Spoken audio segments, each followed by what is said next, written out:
Estamos de volta com o programa Enigmas e desejo agradecer o apoio das lojas Segue Imagem. A Segue Imagem ela é pioneira em sistemas de segurança e trabalha com produtos de última geração em circuito fechado de TV e interfonia. Acesse o site da Segue Imagem e conheça toda a linha de produtos. www.segueimagem.com.br. E voltamos com este assunto interessantíssimo. Vitor, prazer imenso recebê-lo. Prazer é todo meu.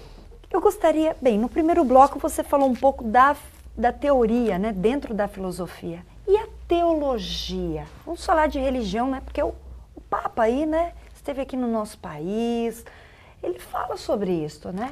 Então, Ou ele segue essa linha de pensamento? Então, vamos assim, primeiro tentar entender a teologia da libertação. Como eu mencionei, tanto a filosofia quanto a teologia, ela tem um viés social.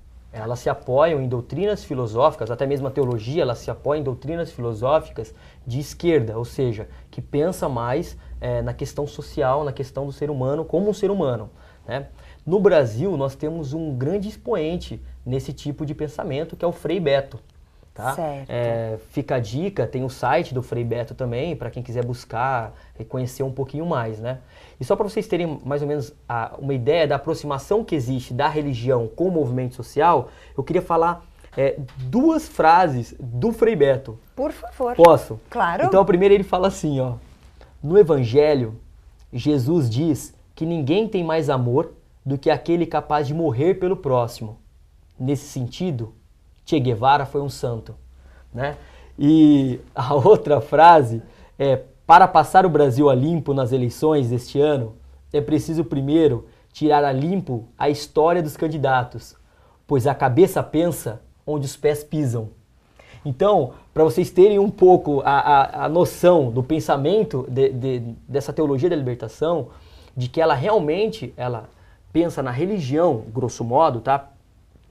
Como sendo um viés não unicamente de uma transformação pessoal, espiritual e individual, não, transcendental. Não. Por qual motivo? Você está no mundo, você existe no mundo. Essa é uma existência tua, né? Tua experiência aqui, né? Religiosamente falando, Deus, para tentar, na minha leitura, Deus, para se fazer mais compreendido pelo ser humano, ele se fez em carne. E ele se chamava de verbo. Verbo conota o quê? Ação. Não é contemplação. Então, quando Jesus desce à terra, ele vem aqui e fala assim: olha, me imitem, tá? Olhem o que eu faço e tentem repetir. Aí, o que ele faz? Ele morre pelas pessoas. Ele se sacrifica pelas pessoas, né? Ele age em relação às pessoas.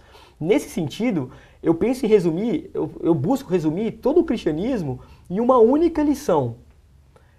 Cara, você vai ter que morrer, dar a sua vida, se sacrificar para que todos tenham o direito de viver. Porque foi isso que Jesus fez. Tirando todas as liturgias, tirando todos os mandamentos, tirando todas as pequenas características, nos resta um eixo central, que sem ele nada faz sentido, né?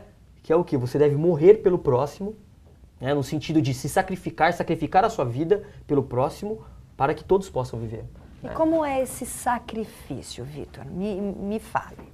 Sacrifício a gente pode entender como diversas formas. Não é eu me matar pelo próximo, tá?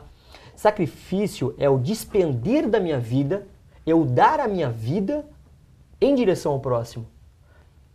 Tem compartilhar o amor, sentimentos, tudo isso? Isso. Eu conheço um provérbio árabe pelas bocas de um filósofo, que é o Leandro Carnal, que ele menciona o seguinte, é um historiador, perdão, que ele menciona o seguinte, esse provérbio: o ser humano que não descobre a razão ou algo por qual ele possa morrer, ele não descobriu o sentido de sua vida.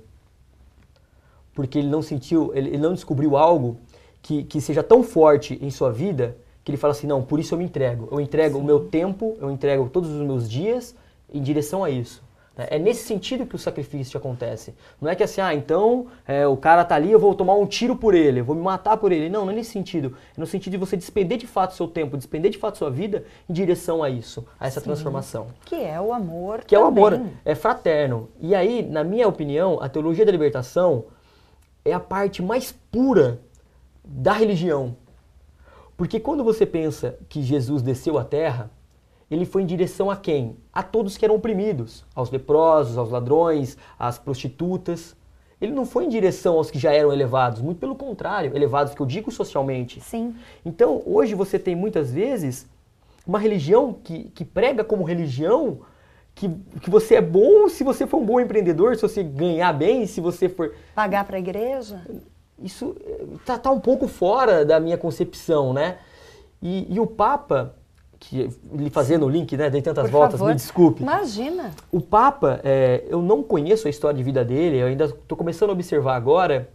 Ele tem causado muito espanto na sociedade, por quê? Porque ele tem trazido essa simplicidade. Sim. E é nisso que mencionam que ele tem essa vertente da libertação. Porque o padre tem se preocupado muito com o ser humano enquanto ser humano. O pobre, a mulher oprimida, né? a todos aqueles que são oprimidos. E é nesse sentido que o Papa Francisco, ele vem dar uma nova esperança e talvez uma nova aparência a uma religião que estava sendo tão... Esquecida até, né? Porque realmente os adeptos saíram na ela está se diluindo dentro de seus escândalos, dentro de suas posições, muitas vezes, contra as conquistas do próprio ser humano, Claro. né? De igualdade, de ser humano enquanto ser humano. Né?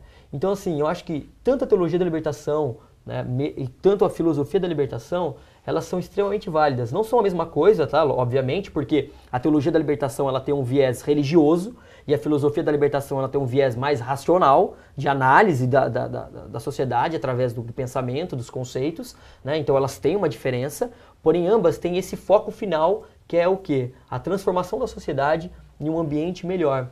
Né? E a gente tem que pensar dessa forma. Verdade. A Cris, até no primeiro bloco, falou muito sobre os jovens, né? Qual a dica que você dá hoje, justamente para não ser um carneirinho indo para o abate? Né? Para o jovem, porque ele vai transformar mesmo. Olha, a teoria da libertação, ela também vai para o cunho da educação. Um grande nome no Brasil é o Paulo Freire, tá? Paulo Freire, ele tem a pedagogia do oprimido, né? Que ele também é desse viés da teoria da libertação. E ele tem uma frase que fala assim, se a educação sozinha não consegue transformar tudo, imagine sem ela. Né? Então, minha maior dica enquanto professor é que tem que estudar. O estudo não é porque você vai se realizar profissionalmente. Né? Realizar-se profissionalmente é um desejo e é uma necessidade de uma sociedade capitalista que te impõe esse tipo de coisas e que é necessário para que você viva. Claro. Tá? Mas o estudar é para que você se perceba e perceba onde você está inserido. Porque, infelizmente, as pessoas elas têm se vedado, têm se escondido atrás de diversos hábitos consumistas, egoístas, e não se percebe. Ela foge de si própria. Sim. Né? Porque eu acredito que o outro é que nos reflete. Né? Se eu não percebo o outro, eu não percebo a mim. E, com certeza, a nossa sociedade hoje ela precisa ser curada. Qual o maior mal? Dentro da sua perspectiva. Olha, eu sou fascinado por filmes, né? Sim. Tem um filme chamado Advogado do Diabo. Ah, esse... Que o final do filme, ele fala assim, que a vaidade é o melhor dos pecados. Melhor pro diabo. Por qual motivo? Porque a vaidade, ela vai causar em mim o desejo de me distinguir do outro. Eu não estou dizendo de você buscar um bem-estar, de você se sentir... Mas a vaidade é no sentido de você querer ser mais do que o outro. E eu acredito que essa vaidade que o ser humano tem hoje, ela é muito grande, de ele se sentir melhor do que tudo, de ele se sentir especial diante do mundo. Porque quando eu destruo algo, quando eu me sinto melhor do que aquilo... Então por que a gente destrói tanto o nosso planeta? Porque eu sou mais que o planeta, só que ele errou. O ser humano erra ao pensar nisso porque ele é membro, um fragmento desse planeta. Né? Então eu acho que o maior mal da sociedade hoje é essa vaidade, né, que nos faz consumir tanto, que nos faz nos esquecer tanto de quem somos e do que somos, né, e de buscar ao menos o que somos ou quem somos, né? E criamos tantos rótulos para a vaidade, né? O ego. O ego. Aí vem a inveja e tantas outras coisas. Muito bem colocado. E realmente é uma excelente dica este filme. Eu gostaria que você deixasse seus recados para que todos te procurem dentro do teu trabalho, de repente aí. Eu acredito que você deveria formular algo no seu trabalho aí para levar para os jovens essas mensagens, viu? Então, meu contato é de Facebook mesmo, tá? Que é o Vitor Medina, tá aberto a todos lá. Fiquem à vontade. Quem sabe aí no futuro eu não trago algo. Estou planejando. Não é? Livros, palestras. E fica aqui à sua disposição, Enigmas, para que você volte, para que você dê o seu recado, que realmente a sociedade precisa de mentes abertas ou libertas. Não é? Maravilha. Vamos para um rápido intervalo e já voltamos.